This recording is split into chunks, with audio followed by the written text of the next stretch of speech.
Welcome back to another episode of F1 Casuals.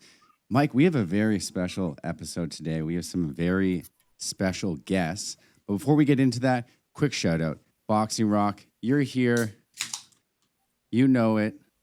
We got the IPA and the blueberry sour. This is a summer one, so Go-to classic for me. Yeah. Cool me down. Cheers, brother. Cheers. So, viewers, as you can maybe notice, we've got two of the biggest Spanish football team jerseys on, Real Madrid and Barcelona. And that's because we are welcoming the ultimate Paddock Pass to the podcast, all the way from Spain. It's an honor to have you all on. We kind of made a connection over Instagram over the last few weeks. There's a huge F1 podcast community that's been growing really worldwide now. So it's been cool to see that and the connections we made. We're excited to kind of chat about a few things, mainly around F1 Academy and what's been going on there. So why don't we get right into it, and we'll go through everyone that's on the recording, on the podcast right now. Quick little introduction, and then we'll get started. I'm Yaiza, and I am the person who created the podcast, and that is my function on this account. I'm Miri, and I'm the person who usually writes the previews of the podcast and also do the canvas and all that stuff. Hi, I'm Libe, and sometimes I put the voice in the podcast.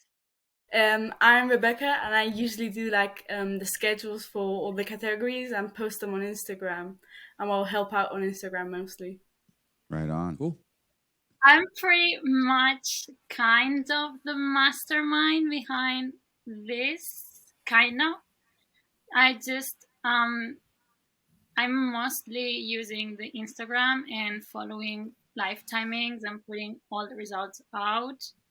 And pretty much, yeah, when you're talking to somebody on Instagram or any of the social media apart from Twitter, you're probably talking to me. Mm-hmm, mm-hmm. I'm the oldest, so I'm the mom of everybody, and I'm just kind of bossy around what they have to do. Blink twice if you guys are okay. Okay, very, very cool. Before we get in, I just want to get just a quick couple sentence history on the Ultimate Paddock Pass. I know we had a call last week and we kind of went over this, but just for our viewers, where did the idea kind of spring from, and when did it all get started? Well, we basically started, we were in a big group of people that were interested in F1, and it all kind of started like a joke, like, oh yes, let's make a podcast, so to put our opinion out there and that. And yeah, well, we ended up being I don't know, it was 10 people or a bit more. And then, well, of course, some people couldn't do it anymore on that, so we ended up being the 8 people we're here, or 8 or 7, I think we are now. We started 7, and then we had Miri told us, oh yeah, Yaiza's work, it's studying for be a sound technician, and we could improve the sound of our podcast recordings, and we should have her on board. And we were like, oh yeah, sure, if she's fine with that. So she joined us. We started actually after Austin 21, the race. Yeah. We had very big and strong opinions on what happened with the overtaking outside track and all of that, and we were just oh, maybe a lot of people agree with us and we can make something out of this. And Mexico, we were already working out with everything, so awesome. Excellent. I think that's the same. We started F1, well, it wasn't F1 Casuals back then, but we started our F1 podcast in 2021 as well. We did, yeah. No track limits. No track limits. And then some British guys were like, hey, that's the name of our podcast. Get out of here. And guess where they are now? No longer in existence. Non-existent, yeah. So, okay, yeah, that's very cool. And we're all huge Fernando Alonso fans. Especially Libe, I think. Of course. Awesome, very cool, and we'll get into that a little bit later on at the end of the episode. But the main reason that we came together today, and kind of the main reason that we connected on Instagram, was the current treatment and really the overall, because there hasn't been anything other than this treatment of the new category in Formula Racing, F1 Academy. and lack of coverage, no broadcast anywhere, highlights going up after, half a week's gone by, social media channels, the big ones not really covering it. You see like one post every 2 weeks on the official F1 Instagram. It just wasn't great. And we put up a couple reels talking about it. We weren't happy about it. You guys shared the same sentiment. So we thought, why don't we get together, kind of have a little panel discussion and talk about why this is happening. It's nothing new. I mean, sexism in sports has been going on forever. And maybe we can kind of come to some good conclusions here and send this podcast directly to P.O. Box Liberty Media, I don't know, Pennsylvania or something. Attention, Stefano Domenicali. Attention to. So to get started, I want to hear your initial thoughts, when F1 Academy was announced. I know W Series had a 3-year go, and then it kind of silently folded. I guess you could say there was no really official announcement on that. And then with F1 Academy, it seemed like there was a more structured, more straightforward idea of how you were going to get women's racing in the actual pyramid of Formula Racing, slipping underneath F3, and seeing where that can go to grow the women's side of this sport. Okay, I think our first reaction was that the FIA was finally making a change for girls in motorsports. Like, they presented the idea as yet another support category, just like F3 could be. Also, the F1 Academy was like an opportunity for girls to get into F1 more easily. Or at least the process was more similar to the boys. Mm-hmm.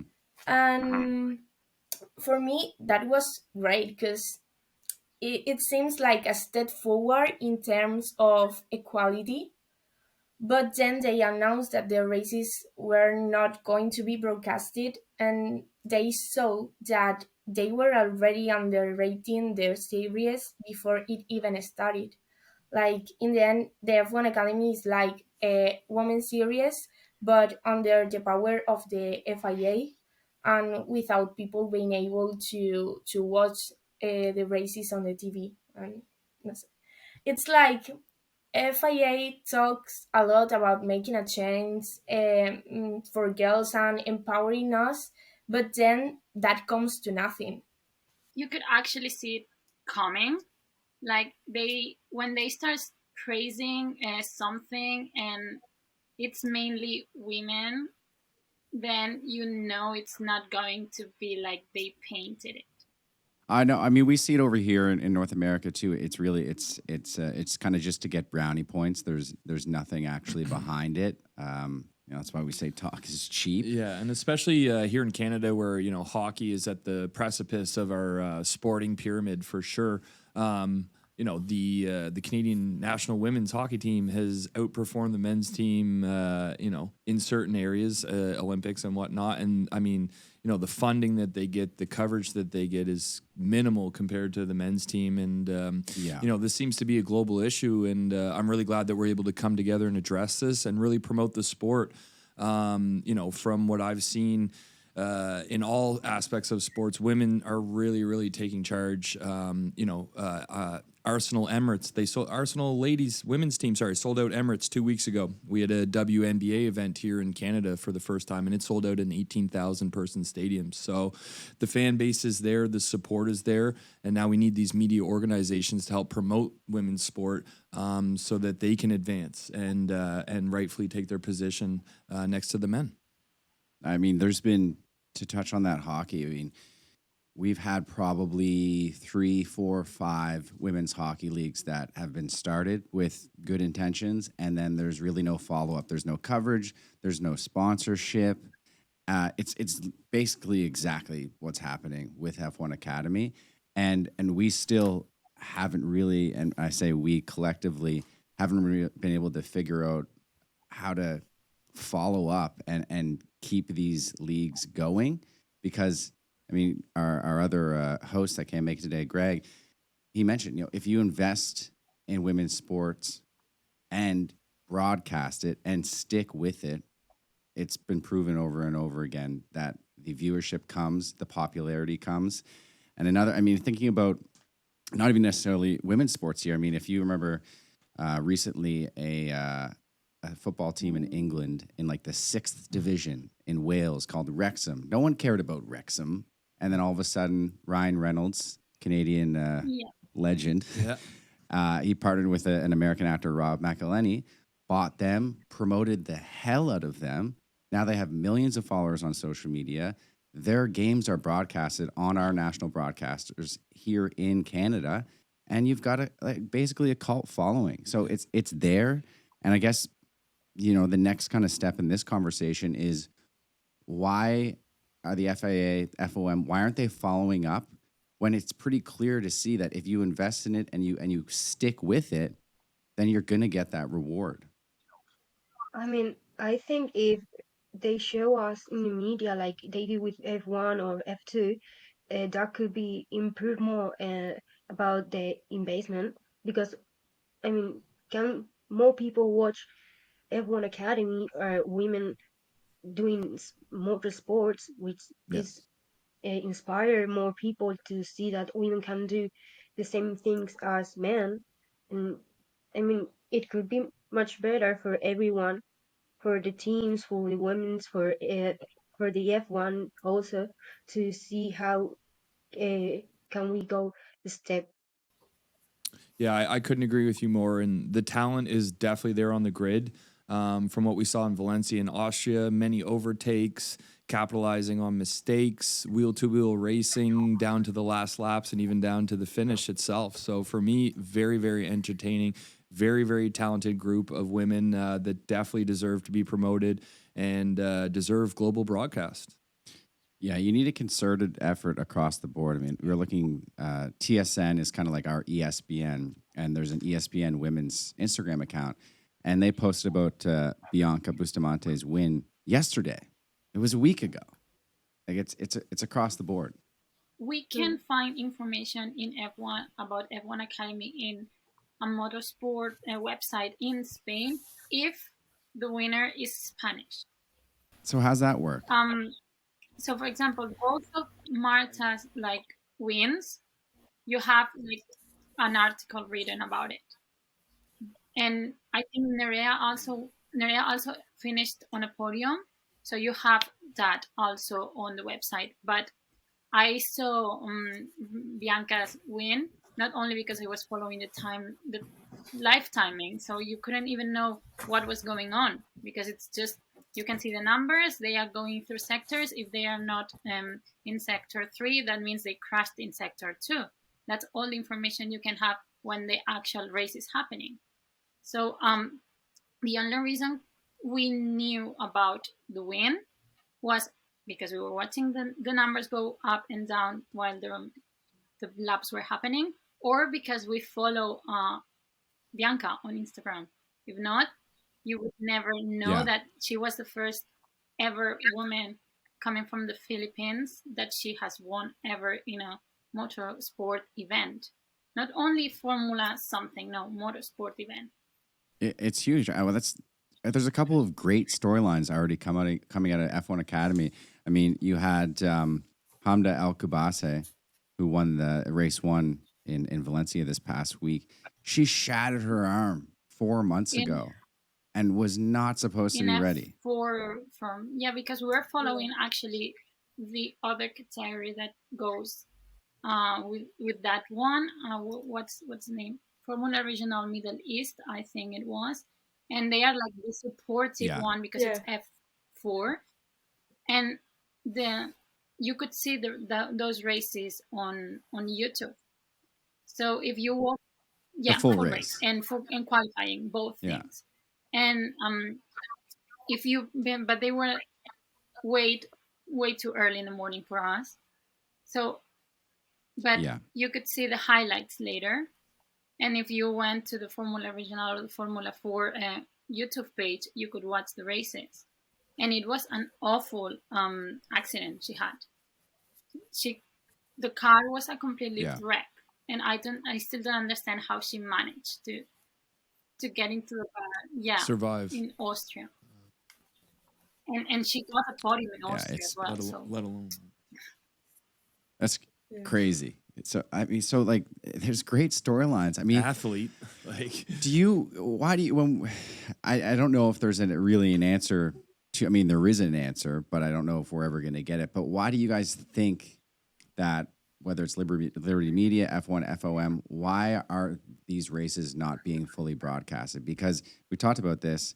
There is a broadcast. There's a full broadcast with commentary and everything. Why is that not available anywhere?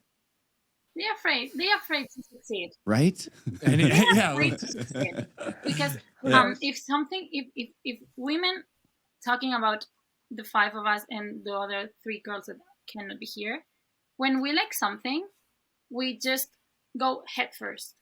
I mean, we read history. We read about the history. We try to find every single record, anything you want to know about that. I don't know, Formula One. You can ask us the question, because when we like something, we study it up to the T. So anything, and they say like, oh, we only like the sport because of the I mean, I'm so mad about that. The drivers are hot. That's why we watch. Guapo. No, Yes, No. I've heard that. no, we don't. And we actually study the sport. We don't watch the sport. And Miri can tell you, the previews we do, and she writes, they go like 2 weeks in advance, so we can have enough information about the track, the drivers, the news, everything. It's a point that, oh yeah, this happened here, and we can go and ramble about whatever happened. For example, Imola is the next one. We can ramble about what happened there, because we've studied it in order to be able to watch it and understand what's going on.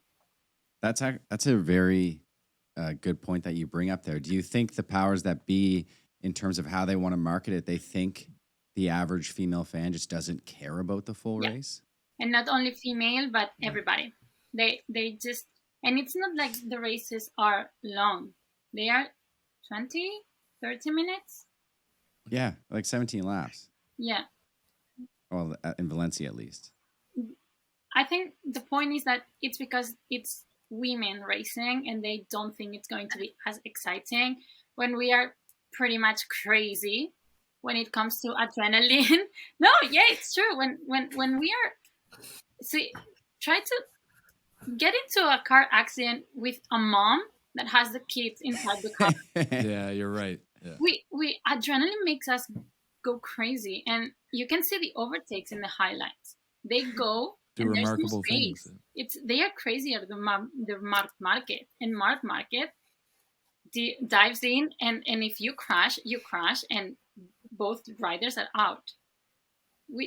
I think it would be more exciting to see sometimes the races from the girls that F3 or F2.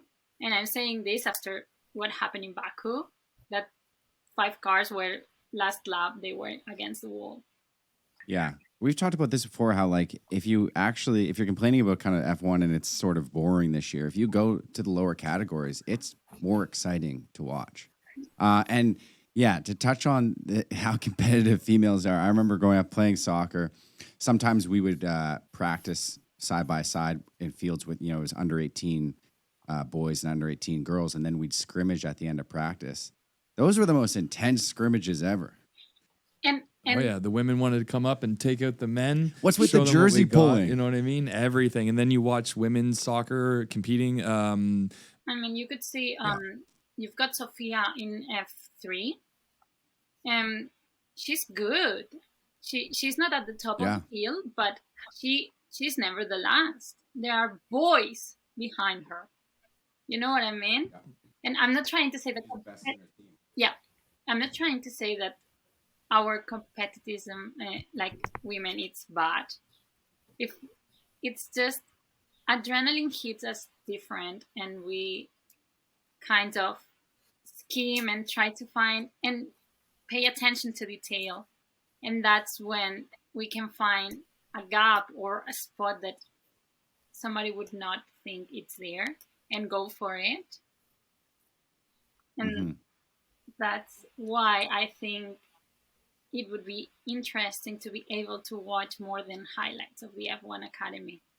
Because you could see it last year with W Series.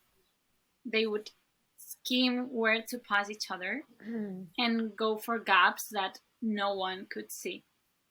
I'm glad you mentioned W Series again, because I was going to say the W Series, I believe they use an F3 chassis.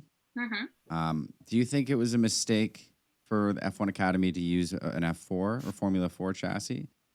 No, I don't think so, because Women's Series last year did not have a DRS or a push to pass, and working with a car that can have that like extra point and not being able to use it, it's weird. So maybe they can start working with an F4 car, and I don't know if next year it's the same drivers, they can try and change the car and see if that gives them more action or something like that, starting from the bottom and then little by little go up.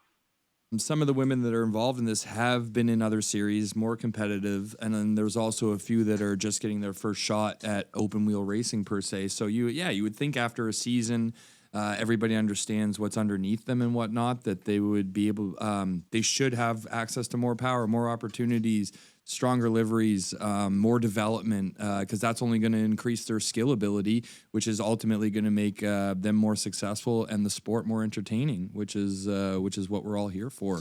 But from what I saw from Austria in the highlights, that is a race that I would definitely watch the full race and continue on with the series. I was really into it, and like you were pointing out, like some of those last ditch passes, Daniel Ricciardo style, diving into those corners or whatnot. Very skilled and very entertaining. So let's see more of that. Yeah, absolutely. I guess since it does slot under F3 in the official pyramid, it would make sense to have an F4 chassis as opposed to F3 on par with F3.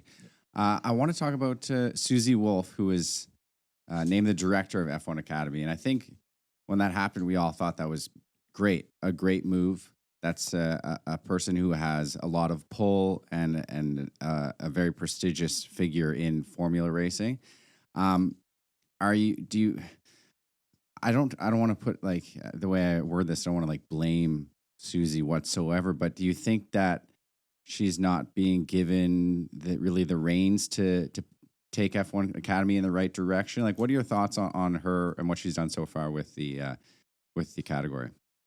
In my opinion, I think she's trying to do the best to the F1 Academy, but like we say, they don't have many invitements, so she's trying to do what she can with what she had. It's not like she controls the broadcasting. Yeah. I think it's wonderful to have her at the head of it. Obviously, she has a tremendous amount of connections throughout the Formula One world and open world racing, and she is a very, very strong leader. And let's get her the finances, the backing, and the television rights that they need, the distribution, so that we can start to promote this globally as it deserves to be. Yeah, absolutely. Do you think that the drivers and the crew are seeing what we're seeing, the lack of broadcasting? Do you think they're affected by that, or are they kind of just focused on the racing and the season? I would say a bit of both, because obviously they got into this category apart from to race as well, to so that people can see them and they can go up into the next category. So obviously they have to be concentrated in their season and what they have to do, but I think that this probably affects them as well in a really big way, because if not, they won't have more sponsors next year or be able to go up to other categories if people don't know how they're doing in the races. Yeah, because it's not. I mean, there is sponsors, but it's and it's a free category to enter. It's personal sponsors, I don't know. I think Mart is a sponsor, but some Valencian kind of factory or something like that. Everybody has their own sponsors. But then you have Abby Pulling, who is part of the Alpine Drivers Academy, Lena, who is in the Alpha, no, in the Sauber Academy, Hmm. and I think Megan is in the Aston Martin kind of academy because she wears the same suit Fernando and Lance wear, but there's no like announcement of her being part of the academy, or at least I haven't seen it. Hmm. So Interesting. why are them if like Sauber or Alpine not taking like the opportunity to also show the girls in their social media? Apart from in the reveal of the car, they were like, yeah, we have the she race or her race, something like that program, and these are the girls who are part of it. But that's pretty much it. Yeah. And shout out Megan, Canadian. Yep. Yeah, we're big Megan Gilkey's fans for sure here, but yeah, you would think that the teams would want to amplify the profile of these women and in this series to better boost the overall profile, but really put them at the forefront of the sport so that they can help support it and the growth of that, and maybe also apply pressure to Liberty Media, saying, "Hey, look, we have our drivers here. We're investing in them. It's your job to give them the stage, the global stage, for them to show their talents." And that should definitely be a collaborative effort. So I'm very happy that we're coming together to do our part to really promote and amplify these women in this sport. And hopefully our message is heard around the world. Yeah. The worldwide message. Send it out. CNN.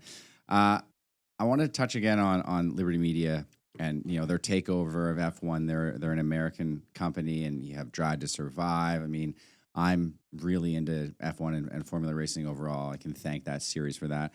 Mike he's been a gearhead for a couple decades now. But Stefano Dominicali, who is the F1 CEO, he came out actually recently saying that 40% of F1 fans are female, and I'm sure that probably has a little bit to do with Drive to Survive and a lot of other things. But and maybe I'm being a bit too conspiracy here, but do you think F1 and FOM is like, well, we have 40% of our fans are now female. We want to push them to watching F1 because that's where we see the most value. That's where we can get the most money out of them, instead of saying, oh, we also have F1 Academy that you may be interested in. I thought I'm going to be no, I'm not, because I'm really like mad at that. If if you put the category out and you broadcast it, it's going to be 100% watched by the female fans because we support each other. So we are going to be watching those girls go around, and we are going to have found accounts about each one and supporting accounts and everything, because that's what we do, and that's what we are trying to do. We are trying to show that we are not against each other. We are supporting each other. So if you put F1 Academy out, you're probably going to be getting more like fans, and you're going, because there are a lot of little girls who now want to be racing drivers. So if you show them that they can do it with putting out the girls who are actually in a category that it's like under the FIA, you're going to be getting bigger and bigger fan base of that category. And it's not going to be just the little kids, it's going to be the parents who are like, oh, look, if you want to be like Marta, or if you want to be like Megan, you have to work hard because she didn't make it in one day. Yeah, and representation matters. I mean, it goes back to seeing is believing. If you don't see someone who looks like you succeed, it's a lot harder to kind of feel like you can get to that position. How do you get inspired? That is the problem. That if they don't try to show how we can be on Formula One or Academy, or it mustn't matter what type of Formula One it is, or Formula 4 or Formula 3. If we don't see it, a little child doesn't know how he can go there or work there or live with that. They don't know it because they don't see it. Exactly. I mean, you see it even, it's not even about sports, you know, with occupations, you see it a lot promoted more, you know, that you'd have occupations that were traditionally female or male, but then when you market them in a different way, you see it in the numbers. You have more females joining one specific career path and more males joining another. So the proof is in the pudding. There's no question about that. I want to talk about more Liberty Media. We always talk about Liberty Media, but they're an American company. And from our point of view, we're so close to the US, it's harder to see a bias, I think. But we talked about this on the phone call last week that we had, where the UK bias, which has always been around, but now potentially a US bias as well. I mean, if you had seen our group chat with the introduction of the drivers in Miami, there was one word in letters: cringe. The only driver who enjoyed that was Logan Sargent because he's American. The rest were like, please open a hole on the floor and I want to disappear. And it's not only us like European fans or the rest of the world fans who saw it, but then you have all the drivers like Lando and George and Fernando and Checo saying like it was the worst thing we could do. It breaks our concentration level Nice. because actually Checo was fine because he was not in time where he was supposed to go to do the presentation. He because missed he was it. yeah, he was talking to his like engineers, which is what he has to do before the race. Yeah, it just really, once again, just across the board for Liberty Media, more interested in the spectacle than the actual racing. We've talked about this on episodes before, how there's great tracks all around that just aren't used anymore. And we get a parking lot in Miami. And then, I mean, the Vegas Strip is probably going to be a terrible race too. But Yeah, exactly. Yeah, it's more priority is entertainment value and promoting Drive to Survive, things like that, the party at the race, as opposed to the actual race itself and the talent that is on the track. So, yeah, big priority shift since Liberty Media's come in and taken ownership and control. mm-hmm. And the W Series, before it was folded, I say that with quotations, full races were being shown on Sky Sports. So I don't know how you go from that to F1 Academy, which is supposed to be, okay, we're going to take this more seriously, put it within that actual pyramid of open wheel racing, and then not show it at all. Like, what happened to that Sky Sports contract? Yeah, very, very interesting. Who knows, man? Who knows? I know we have a lot of questions. We should have got Stefano Domenicali on this call, put him in the hot seat. Yeah, we should have all interviewed him together. Yeah. With a flashlight, like in movies. Yeah, right in the eyes. Yeah. Yeah. Interrogate him. Yeah. Do you think, and I think they are planning on having another season, and we'll touch on that in a second with this new documentary. But do you think this may be the only season of F1 Academy due to the lack of coverage, due to the fact that there are sponsors, but they're not getting their name out there? I mean, we talked about in your notes the gap between Le Castellet and Austin, and how that just doesn't make sense. I mean, even the F1 calendar, that month off was just stupid. Yeah, so like as you just said, like how they don't have the coverage of the races or anything, like the sponsors, well, probably next year, or they will tell them, oh, you have broadcast for everybody so that we can get the publicity we paid for with all the money we're putting into the sport, or they would probably like back out the investment and that. And like if they want to get like a following into the category, like how are they going to do that if you're not showing the full race? I know we're like repeating ourselves with everything we're saying. We sound like a broken record, right? Yeah, but I mean, how are you going to get into the sport if you can't watch it? And or like you said as well, the gap, like you can see that in other categories, like F2, I think it is, that they don't have any races between Monza and Abu Dhabi, I think it is. Correct. But like, if you don't have like a consistent number of races, like every few weeks, like you probably like lose interest and say, oh, this race this week I forgot, or like you won't like follow it as much as if you had one like 1 week yes, 1 week no, Yeah. maybe like then a gap of 2 weeks or something like that. Like people will start to lose interest if they don't have. Big time. I mean, it comes down to human psychology at that point. You think about social media. If you post, consistency is key, right? If you post 1 week and you don't post again for a while, people forget about you. Like we live in this attention economy, where you need to keep my attention for more than 5 seconds. And if you don't, then I'm on to the next thing. So it's weird that there's just no consistency there. I mean, F1 Academy, you talked about this before we got on here. Their social media, like they have good amount of followers. The content on there is great. Great reels of the race, of the drivers, of what's going on during the race weekend. They have opening titles for a broadcast that is not shown. I've seen it. Yeah. Like they have the title, like when the race is starting, they have it. So why can't we see it?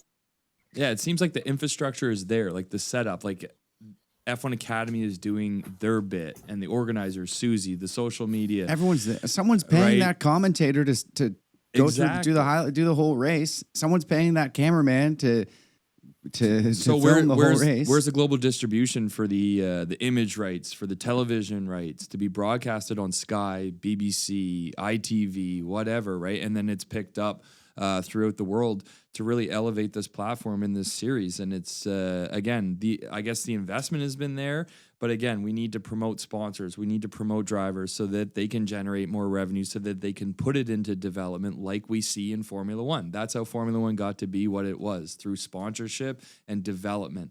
And if that doesn't happen quickly with F1 Academy, I fear that the same thing will happen to this series, the W series, where they'll run out of money and ultimately the talent will be sacrificed yet again, and we cannot have that happen. And again, like you guys were pointing out, there are many young girls out there that dream of competing in open wheel sport, and this is their only avenue. It's not being supported by the powers that be. So we need to change that. Yeah, I mean, you think about something that we see so often here, and it's not just Formula racing, it's female sports in general. People are like, oh, well, the WNBA, it only exists because the NBA pays all of their payroll and all that, blah, blah, blah. And it's like, yeah, that's how anything works to get it popular. You have to invest in it. Do you know any huge company, Facebook, do you know how much money went into that behemoth before it got huge? People took risks. People believed in a product, and people need to believe in F1 Academy. I mean, it's pretty simple. So yeah, we're definitely beating around the bush here. We know, like, broadcast the races. That's an easy one. It's straightforward. Do it. But I want to talk about some other marketing ideas that we could potentially. I mean, we're doing what we can here, but the official F1 Liberty Media, whatever it may be, some of the steps that they could do to market this product better. The first one is not starting the calendar and the race season with a Formula One weekend. That was the biggest red flag. They had like 2 or 3 weeks. I don't know. Miri pointed out, like, when the season was starting, that same Monday, like, hey, F1 Academy is starting, and it's the Formula One weekend in Baku. She was like, what's going on? They had the previous week. Makes zero sense, because I was thinking WNBA, same idea. Like, it's during the off season of the NBA. Like, you put too many sports on at the same time. You got to start picking and choosing. Yeah, if there's too many things at the same time, like, you're obviously not going to be able to watch everything. That happens sometimes. There's like, I think it was last week or a few weeks ago, that the football coincided with the Formula One race. I was like, oh, what? So I watched the Formula and One. MotoGP. Baku weekend was awful for us. Awful. We had F1 Academy, then we had F2 and F1 and Moto3, Moto2, MotoGP, and I think the Indy as well. We were like, how are we going to survive this weekend? Yeah. Up to the point that MotoGP was in Spain, and the race started like an hour and a half later than it's supposed to start. So Formula One would not interfere. Wow. Okay. That's, well, And it's not even No. arguably the same sport. Obviously not. You know what I mean? So I Yeah. mean, But it has pretty much the same fans, the same fan base. well, yeah, exactly, right? And they're clearly like coordinating schedules. So you see why that would over they here, support their own too. class? Yeah. yeah, it doesn't make sense. Like the NHL, they're usually the ones that move their schedule around so that it not at the same time. It's pretty simple. Like if you're a smaller category race, don't have it at the same time as a bigger category. Like we need to be hired by the Liberty FOM Media. and Yeah. Liberty Media because who the hell's at the helm of this right now? Clearly somebody who's not very organized and doesn't want to promote Yeah, all they know aspects who's of the sport. coordinating the Yeah, schedule, exactly. It's Yeah. nuts. Another cool thing I saw the other day, I was watching, it was like on YouTube, just there's been lots of like little 5-10 minute videos of F1 personalities, creators on YouTube being like, what the hell is going on with F1 Academy? Why is this being so mismanaged? And a marketing idea that they had was, during F1 coverage, have a little 5-10 minute segment about F1 Academy, promoting it, maybe interview one of the drivers. Like, I don't know, like that. Yeah, and It's the pretty pre-race simple. in the pre-race build-up, do Yeah. a little feature on drivers once a race. There's ample opportunity. I mean, with the practices starting on Thursday, Friday, into Saturday, there's tons of TV time. I mean, Sky has their own F1 channel, so let's dedicate some of those resources and time to F1 Academy and amplify and promote the sport and those that compete within the body of it. Yeah, I mean, I went to school for marketing, so I just think that kind of brain, like F1 Academy. I think it's bottom of the funnel. That's where we want to send people. Top of funnel, that's F1. That's where all the eyes are right now. So let's utilize F1 to bring people down that funnel to F1 Academy. Like I said, they have a fantastic social media presence, but people need to know about it. You got to get people on there in the first place. Yeah, for example, I think it was last year when W Series ended like abruptly because like I think they had insufficient funds or something like that, and like Hamilton commented on it, like said that like it wasn't fair or something, but like he didn't do much more about it or anything. Like just I don't know, it was like he said it once and then there was not a lot more discussed about it. But like if you have like the drivers speak about it, it will probably get more the attention of the fans and that, and they will comment more about it, and the FIA will have to do something about it. Yeah, I completely agree, Rebecca. Like, let's get some of these, all of them collectively come together and start promoting F1 Academy. Maybe they should all wear F1 Academy shirts for the national anthem. Yeah, that's something like that. They usually wear some shirts or something. Like for example, when exactly.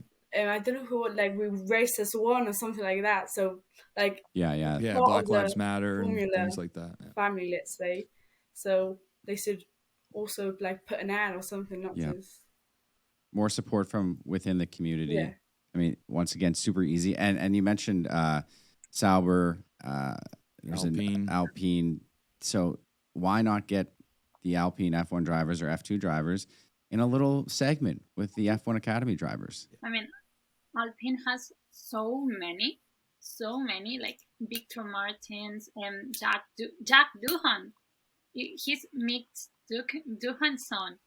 Like, why are they not like doing Premise One team that is kind of doing this right, because they get all of their drivers in a media week and they start doing a lot of videos mixing them up, and they do fun challenges and videos like that, and then they start posting it, and you have, I don't know, Lorenzo Fluxa, I think it's that his name.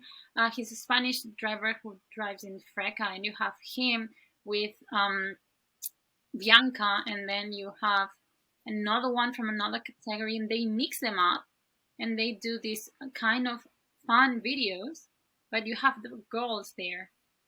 Why are they not doing the same thing with Abby Pulling or with Alice Powell, who is kind of like the trainer for the girls in the Alpine Academy? I know. And you think there's got to be someone on that side of things that is coming up with this as well. And it's just not being done. So we need some answers. Yeah, we need a lot of answers. And yeah, I mean, hopefully this docu-series as well really shines light and has similar effects that Drive to Survive did for F1 Academy. Yeah, did you hear about this? I think I hear it because I saw one of your reels. It has something to do with Reese. I'd never say her last name right. The legally Witherspoon or blonde something like actress.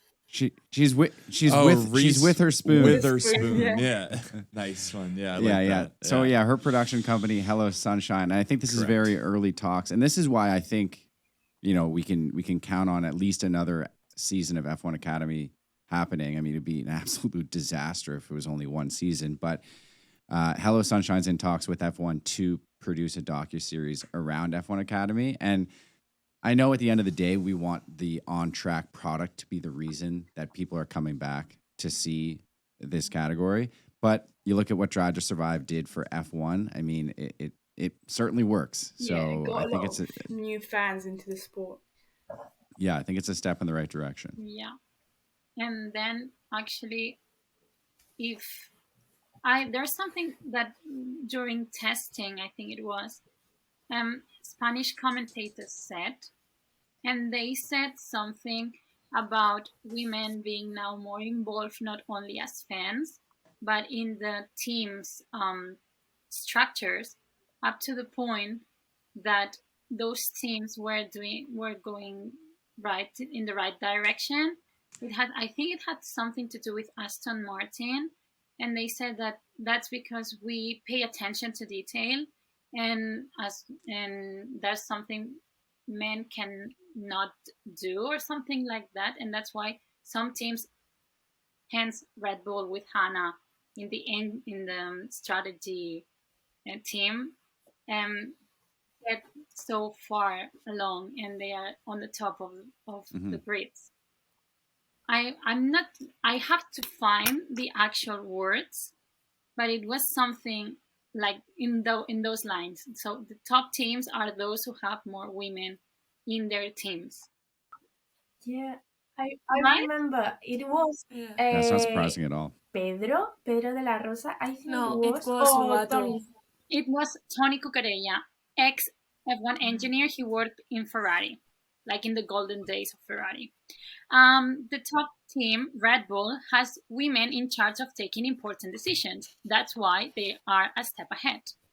And then the journalist Antonio Lovato said, of course they are. Women are much more advanced than us. We are really simple. Well said. That's Yeah. true. Yeah. It's Very the well fact said. that Race car go fast. they used the word advanced and complex, and they praised women in motorsport.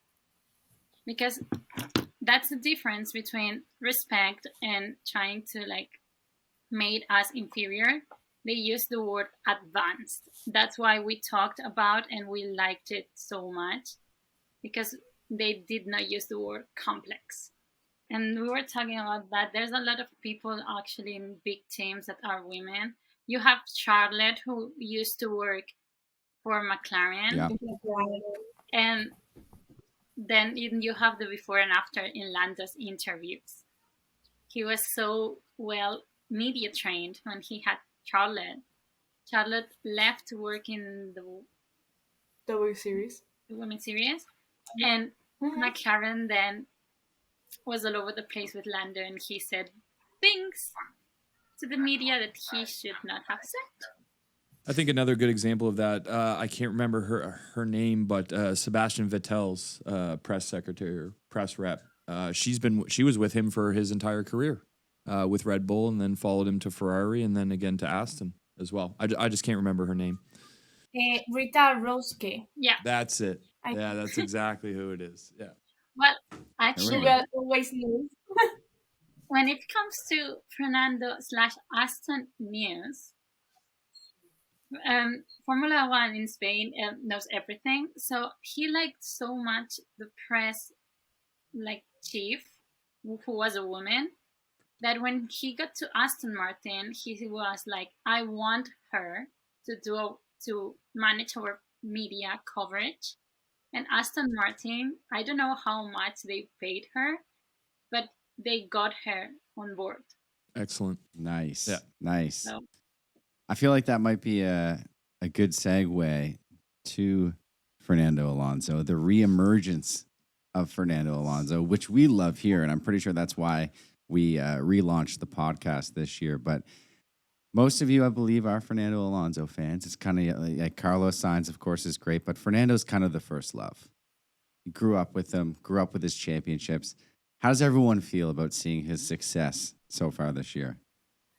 Seeing him back on the podium is always really good, obviously. A lot of Spain representation now in like really big sport, let's say. And of course, most of us have grown up seeing him win like the championship or whatever. And while seeing him back there is really cool, obviously. Yeah, no, we're huge supporters of Fernando. I mean, I watched him at Renault and all the battles, the wheel-to-wheel races against Schumacher and other very prominent names. And for him to be doing it in the golden years of his career and representing Spain and showing that passion and showing that, this old dog still has fight in him and can hang with the young bloods. And repeat podiums. It's wonderful for the sport. It's wonderful for Spain, and it's obviously wonderful for us as huge Fernando fans. And he's taking care of our boy Lance Stroll on the track as well. He's got the arm around our young Canadian lad there, showing him the way. I'm so glad people are finally seeing the actual real Fernando Alonso instead of the villain that the UK media tried to paint him as. And there's something kind of, I might be getting everybody's hopes up, but if history is true and history is pretty much a circle that goes round and round and round, we might have him winning a third championship this year. Ooh. This year. Are you calling a Red Bull disqualification or what? It. Hot take. The girls are tired of hearing me say this because when I started saying this, I put like Carlos winning, but now I realize why that kind of view was wrong. We have to go back to the glory days of Formula One with the cool cars that made a lot of noise. So we had back in 2005, we had Fernando Alonso, a young lad, 20-something, winning a 7-time world champion, which is the same thing that happened back in 2021. Then next year, fighting with Kimi, he won his second championship, which is what Max did last year. But in 2007, we had two really good drivers in McLaren who ended up going against each other and losing the championship, who was given to the third one on that fight, who was Kimi Räikkönen, who was always there, and he was kind of the new lad in Ferrari. So this year, Fernando Alonso is the one who is always finishing there. Well, we had Baku, but he was fourth, but he's still the third one, and I think he's 20-something points behind Checo. Yeah, not as bad as you think. And it's like the tension in Red Bull is there, and it's growing, even though they try to hide it. So we might have a 2007 back, where they lose kind of for a point of two. I mean, it might not happen, but we wish it would happen. Yeah. So with would we. Red Bull having that amazing car is a bit difficult. It's tough. Well, we love hot takes on the F1 Casuals. Yeah, we may be casual about most things, but certainly not about hot takes. Well, you never know. Like, they could take each other out a couple races. Fernando gets a few wins. That's right. I think for sure he's going to win a race this year. I hope it's Spain, because I want to try on the certain track. I was enough to snatch some tickets in those Hunger Games. Nice. And I just... That's going to be great. When is the Spanish Grand Prix? The 4th of June, I think. 4th of June. Yeah. Oh, it's coming up. Very and they soon. changed that last chicane Thank Yeah. God. Yes, And they you know, did. and you want to know who won the Grand Prix with when that last chicane before the last chicane was changed? Oh, I think I It was got an idea. it was 2013, and it was his last victory. Whoa. Look at that. Calling it now. Nat, are you calling it It's- now? We got a Fernando Alonso 2023 Spanish Grand Prix champion. So, see what I see. Fingers We go crossed. back to what I told you before about studying something when we had the interest to. It's just showing the point of what we talked before. Encyclopedia. Does that mean that there's something in the air? Tonight? Could there be? No, I have it on record that they will refuse to sing Fernando with us. No, but we can show you our Fernando if you want to. Because Absolutely. Please. back in 2005, a really well-known Spanish singer who actually is friends with Fernando Alonso because they played football together when they were kids, made a song for him, and it's basically the anthem here. When you talk about Fernando, it's played in like clubs, nightclubs. Really? No way. When it's 3:33 a.m., it's played in clubs.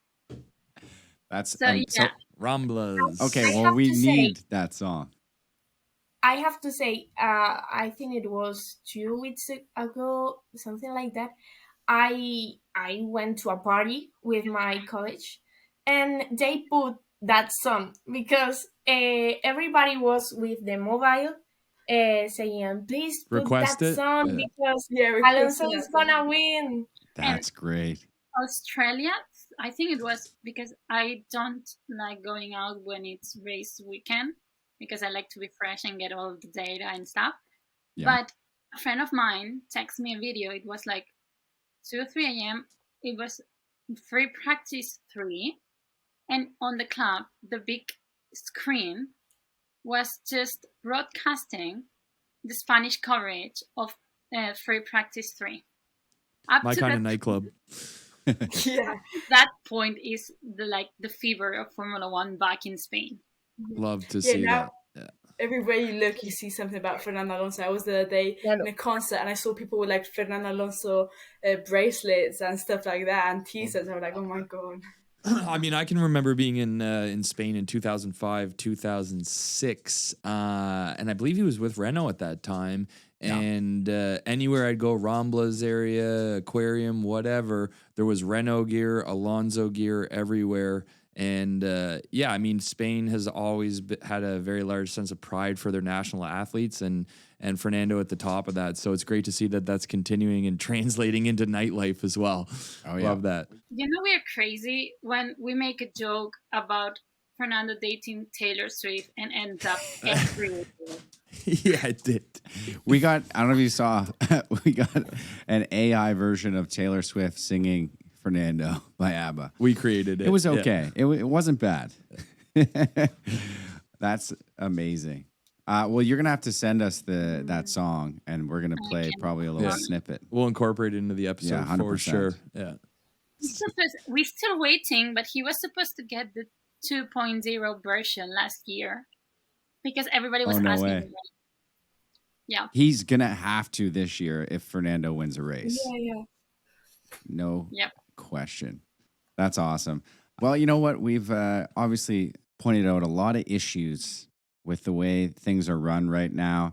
Yeah, there's the positives of the sport is growing. I mean, this conversation we're having right now doesn't happen without multiple things going on, Drive to Survive, all that stuff. But a lot of work still needs to be done. There's no question about that. I think this is just kind of the beginning, a first conversation about the issues on hand. I hope that we kind of came up with a few different ideas. I think the biggest thing is we need a comment. Like, where is Stefano Domenicali on this? Where is anyone in charge saying, okay, yeah, sorry that we didn't broadcast this. We messed up. We're going to do better. We're going to make sure that there are opportunities to see these full races. But and maybe you can correct me if I'm wrong. We haven't come across anyone. I mean, it's radio silence. allocate some funds, dedicate some resources, blast this out to the world, because the fan base is there, and the talent is definitely there. So let's get it together, F1 and Liberty Media. Come on, Get it together. Get it together. Before we get out of here, really want to thank all of you for joining us today, taking the time to kind of talk about this important issue. I know that we're still looking for a lot of answers, and hopefully we get those answers. But I think these are the types of discussions that need to happen. Hopefully we can get this out to more eyes and get people more interested in the new category, F1 Academy, because the future is female. We say that a lot, but there's no question about that. There is so much potential for female sports because they've been ignored for so long. So that ends right here with this episode. Yeah. Tap that resource, bring to the forefront of motorsport and of television. Let's get them out there. Let's promote that. Let's support and elevate them. Yeah. Muchas gracias por todo. Thank you very much, F1 Paddock Pass, Ultimate Paddock Pass, for there joining you go. us. Did you learn that this morning? No, más o menos, man. No problems here. But we thank you very much, all of you, for your time. And we're really, really looking forward to doing this again. And hopefully by then, we'll have seen more coverage. We'll see more support from Formula One, FOM, and the FIA as well. Yeah. Until then, we'll be in the comment section of every social media channel that fails to mention F1 Academy. You're right about that. All right, everyone. Thanks so much for joining us today. If you're listening on your favorite podcast platform, please give us that 5-star rating. Subscribe to the podcast and leave us a little review, whatever you want to say to us. I think this is a really important episode. So if you want to comment on this, maybe give us some other ideas of what FIA and Liberty Media can do to make this a more successful category in terms of broadcasting and all those things, let us know. If you're watching us in living color on YouTube, smash that like button, subscribe to our channel, and hit that bell button so you always know when new content's coming out. We're putting it out every day, YouTube Shorts, and on social media in Instagram, TikTok, Facebook, at F1 Casuals. Follow us. We're doing hopefully big things here. And once again, thank you so much to the Ultimate Paddock Pass for joining us. They're on many channels too. Ultimate Paddock Pass on Instagram, at the Ultimate Paddock Pass on TikTok, and the Ultimate Paddock Pass on all podcast platforms. Check it out. Links will be in the description. The links will definitely be in the description. But until then, folks, it's lights out. See you in the racetrack. Oh, yeah.